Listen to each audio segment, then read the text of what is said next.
The moment I thought I was going to dread the horror of Signalis was when one of the first enemies I killed came back to life. That moment, I realized I can't kill every enemy in the game or else I run the risk of wasting ammo just for enemies to come back to life. That sense of dread was not only felt in gameplay, but in atmosphere and story. Signalis provides a revitalized take on the classic survival horror genre that was popularized by the Resident Evil and Silent Hill franchises. There's limited ammo and supplies, solving puzzles, a story that is mostly told through documents and notes found by the player, and scary enemies. Overall, it does classic survival horror very well while adding its own sci-fi elements to differentiate itself from the genre. The first thing you'll notice when playing Signalis is the art style. The art style resembles games from the late 90s in gameplay and more anime-like style in the cutscenes. The 90s style graphics in horror games always felt eerie to me, and Signalis takes advantage of this by adding a CRT mode to exemplify the 90s visual style. CRT mode or not, Signalis does have those moments of eeriness and dread. The safe room should give you a sense of comfort, but this is what it sounds like when you save. And if you decide not to save, the game leaves you with a warning. After I dropped down from the classroom in the beginning of the game, the cutscene played where the infected replica was chopping meat. I was actually afraid to progress forward. There were bodies on the floor when I first came in, and I knew in the back of my mind that they would come back to life, and they eventually did. And even though this first area scared me, I enjoyed the intensity so much that I kept going. While the scare factor did drop down after I got used to the gameplay, the bleak atmosphere itself didn't falter. You meet many NPCs along the way that have nothing really hopeful to say to you. Most of them are just hiding in rooms, just waiting until they get further orders, which is not going to happen, and others are just waiting until they die. This one NPC I met couldn't get up due to her suit malfunctioning. She said that I can't help her, but that's okay because there will always be someone else to replace her. Further on, there were two NPCs surrounded by dead bodies, and one of them was crying and the other was badly injured. The injured one was telling the other one that everything will be okay and that wherever she's going, she will wait for her on the other side. It's just depressing. Rose Engine did an excellent job conveying this tone and atmosphere to keep the player on edge. This tone is also maintained through gameplay. Signalis restricts your inventory to only 6 items, so you have to plan ahead so you don't run out of space when picking up key items. My first playthrough, I always kept a healing item on me, a stun rod which would incapacitate most enemies with one use, and at least one gun. Sometimes I would carry ammo for that weapon, so most of the time that left me with only 2 inventory spots remaining to pick up more supplies or key items. I can see where some people may criticize the inventory space, saying it's too small and that equipped items should have their own inventory spot. There are some rooms that are pitch black and you would need a flashlight to get through it. And even though you have the flashlight equipped, it would still count as an inventory spot. So if you have a healing item, a stun rod, a gun, ammo for your gun, and a flashlight, then you only have one inventory spot left to pick up anything else. And this could be an issue because there are multiple rooms where there are key items along with other healing or ammo supplies. Thus, there will be a lot of trips between going to the safe room to store items and then back to the room with key items. In retrospect, I could have gotten away with keeping all my healing items and ammo in the safe room and only using the healing items and reloading my weapons when I return to the safe room. So it's really up to the player. I could walk around with limited resources in order to pick up more items, but run the risk of dying if I get into a tough situation. Or I could walk around with a lot of resources, but have to do multiple trips if I want to get everything. On my first playthrough though, I really did not know what to expect, so I was playing on the extreme side of caution. On my second playthrough on survival mode, I was trying to play much more freely without holding too many items, but since you take much more damage on this mode, I did carry healing items a lot. But since I knew the easiest routes to take and what items were important, there was much less back and forth from collecting items and the safe room. Planning routes is something you'll be doing a lot, at least for your first playthrough. You need to know which paths you can sneak your way through, or run your way through, or fight your way through. Those were my 3 options when encountering enemies. Some hallways or rooms there will be a lot of space to be able to sneak by enemies without alerting them. Running or having your flashlight on will almost guarantee you to be spotted. If you have enough room, you can run past them to the next room, and since enemies can't follow you into the other rooms, you might be doing this a lot. Then there are rooms or hallways where you have to fight. Combat is pretty simple. You lock onto your enemies and shoot them, but if they get too close to you, you can push them back or use a stun rod. The aiming is a bit stiff, which is not really a problem most of the time. However, if you're in a really tight space with multiple enemies, it can be difficult to aim at a specific enemy. Sometimes some of the tougher enemies carry shields, so you'd want to aim at the enemy without the shield. Other times you would enter these rooms where there are multiple enemies on screen, but only one of them is the real one. You have to change your radio to the right frequency in order to see the real enemy and aim and shoot. This is fine when it's only that one enemy type, but when there are also other enemies chasing you and you have to quickly aim to kill the real one, it can be difficult sometimes to aim at the right one. After clearing rooms of enemies, you could run the risk of them coming back to life after you return. However, you do have the option to light bodies on fire. You have limited resources to do this, so I chose to do this near safe rooms or areas that I knew I'd be walking through a lot. The game shines the most when exploring the different areas of the facility, reading and learning about the lore, and solving the intricate puzzles.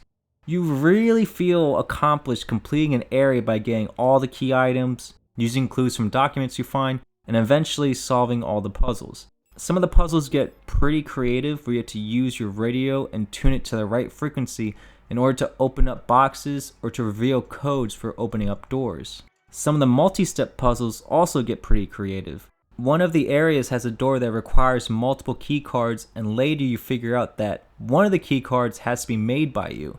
However, you have to figure out the code by using this x-ray machine to find the code on this rock containing the required key card. Then you have to imprint the code on an empty key card using this machine, and then you're good.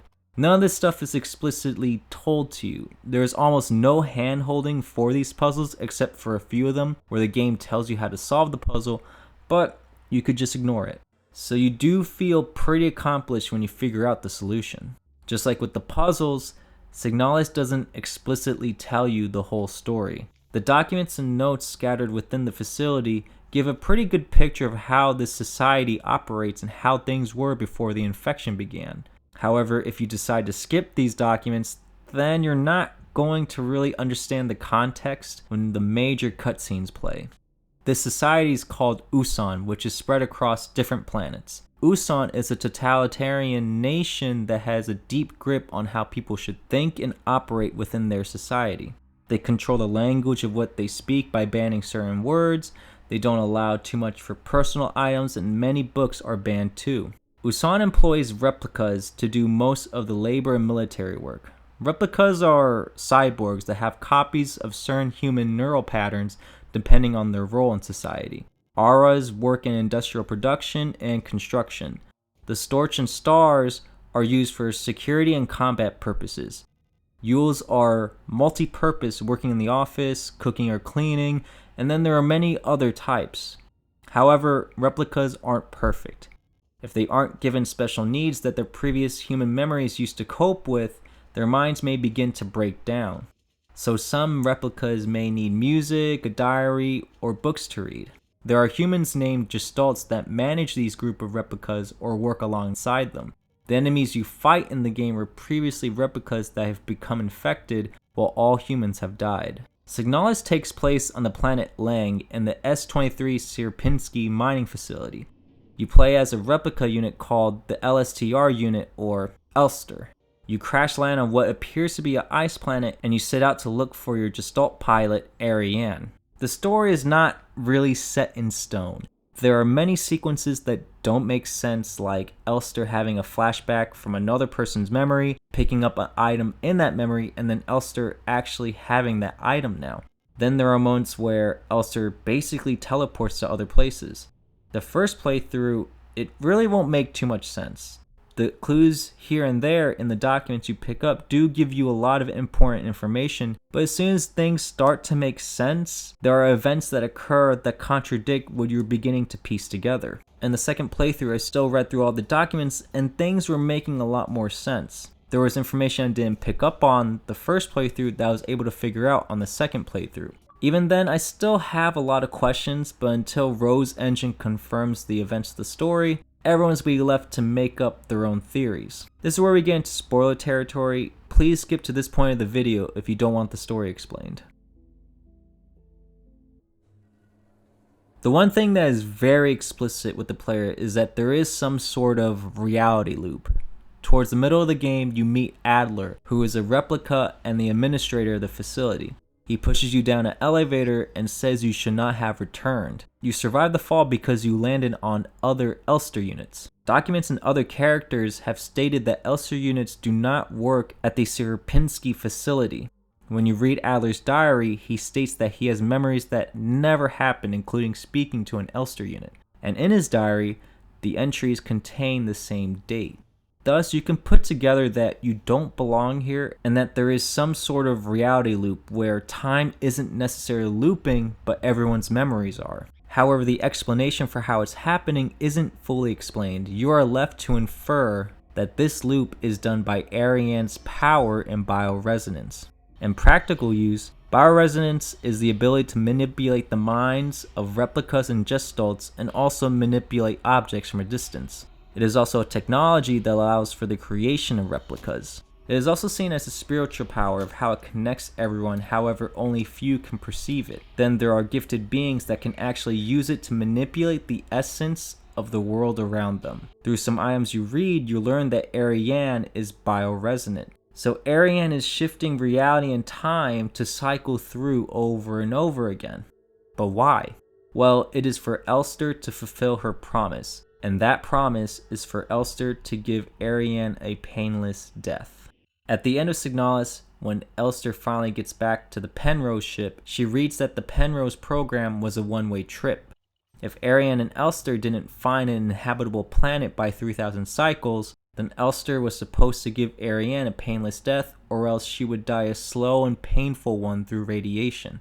Ariane never read the manuals where it told her not to play music or war movies for Elster, so eventually Elster began to develop human emotions again due to her human neural pattern. Elster and Ariane developed a romantic relationship during their time together alone on the Penrose ship. Since Elster loved Ariane, she refused to kill her. Thus, the original Elster unit eventually died and Ariane was left to be suffering alive in the Penrose ship. I think with Ariane left in this dying state, her bioresonant powers grew significantly. She started to bend space and time to a point where she went back in time and landed at the planet Lang years and years before the Sierpinski facility was even built on Lang. How do we know that she bent time and landed in the past? Well, it's said on the replica overview document for Elster that all new Elster units are produced using the neural pattern from a decommissioned Elster unit from the Penrose program. With this information, we can infer that since we see dead Elsters in the elevator and beyond the gate, they were all called here by Ariane to come and fulfill the promise. They all shared the original Elster's neural pattern and their memories of Ariane were awakened to come back to the Penrose at the planet Lang. The infection had spread throughout the Sierpinski facility at Lang after Falk, the replica commander of the facility, came back from beyond the gate. Falk said in her diary that the red eye beyond the gate had poisoned her mind. Her mind had been contaminated by someone else's memory and that she yearned to see a white-haired girl, meaning Ariane. The Sierpinski facility mined too deep into Lang, and when Falk crossed the gate, her mind was manipulated by Ariane through bioresonance, and Elster's memories began to fuse with Falk. After that, Falk returned feeling ill, and through her powerful bioresonance, the illness was able to spread to all replicas and gestalts in the facility. With Ariane living the same day over and over again in her pod, she was projecting that towards everyone in the facility. She was the red eye controlling reality. So how does this cycle end? The three endings in the game showed that the loop may never end. The leaving ending is where Elster is too afraid to confront Ariane at the Penrose, so she just stays outside the ship and dies. That's probably why you see other Elster units laying dead on the way to the Penrose ship. Then the memory ending, where Elster confronts Ariane but refuses to kill her. Elster lays beside the pod the same way when you get the armor from the dead Elster unit earlier in the game. The promise ending has Elster lay beside the pod the same way after she kills Ariane. Personally, for me, the cycle ends when Ariane is put out of her misery so she can no longer project this broken reality. The hidden artifact ending where Elster and Ariane dance, I feel is more of a hallucination that Ariane's projecting to Elster. I wouldn't say that it is the definitive ending to Signalis, but more of a hidden Easter egg ending. At the end of the day, though, that is just my interpretation of Signalis. And until Rose Engine ever confirms anything, we're all just left to see things differently. However, I don't think they should confirm anything though, because that would just take away from the mystery within the story. This kind of storytelling where you have to read plenty of documents to make certain assumptions just to piece together a story isn't for everyone. Some people just want to pick up a game and play it instead of reading a bunch of documents. I can totally understand that for a fast-paced action game. However, Signalis is a slow-paced horror game, so reading documents doesn't feel like a chore and it doesn't feel like it breaks the gameplay. It was just so interesting that trying to piece together everything was quite fun. There was so much stuff going on in Signalis that I would not have the time to explore any deeper. I didn't even bring up the Ito twins, or Elena Sol, or the Book of Yellow, or Isles of the Dead, or even the anime references here. We would be here a long time if I dug through every piece of world building, but even though it was very interesting to me, it's better if you were to play Signalis yourself and unwrap everything on your own and develop your own interpretation of the story. So play it if you haven't, or replay it if you have. Thank you all so much for watching. I'll see you all next time.